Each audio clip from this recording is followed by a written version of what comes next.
বহুকাল পরে আইসা সে আমারে জিগাইল, আমারে কি আপনার মনে পড়ে? বহুকাল পরে আইসা সে আমারে জিগাইল, আমারে কি আপনার মনে পড়ে? আমি হাসির আড়ালে দুঃখ লুকায়া কইলাম, শুধু মনে পড়ে না, আপনার জন্য আমার মনও পড়ে। তুমি যে কথাটা বললা যে হচ্ছে আমাদের কথা কি মনে পড়ে কিনা, কিছু কিছু মানুষ থাকে মনের মানুষ, যারা সবসময় মনে থাকে এবং তাদের জন্য মন পুড়তে থাকে তাদের কথা যখন মনে হয়। তো যার জন্য মন পুড়ে সে এসে জিজ্ঞেস করে যে আমারই কি আপনার মনে পড়ে, ব্যাপারটা এমন হয়ে গেল আর কি।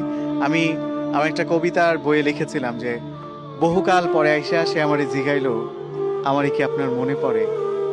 বহুকাল পরে আইসা সে আমারে জিগাইলো, আমারই কি আপনার মনে পড়ে?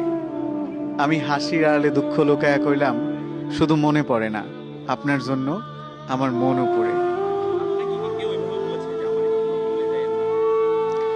আমাকে বলে নাই, কিন্তু আমি অসংখ্য মানুষকে বলেছি।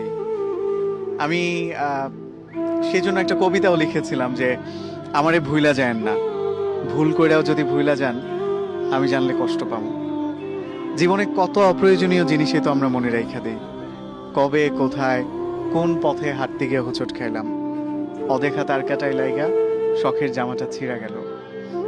লোকাল বাসে ওঠার সময় না দেখা কেউ একজন হাতটা ধইরা টাইনা তুলল। এমন অপ্রয়োজনীয় অনেক কিছুই থাকে যা মনে না রাখলেও চলতো, তবু আমাদের মনে থাকে, আমরা মনে রাখি। আপনি আমারে ভুইলা যায়েন না, মনের এক কোণায় রাইখা দিয়েন।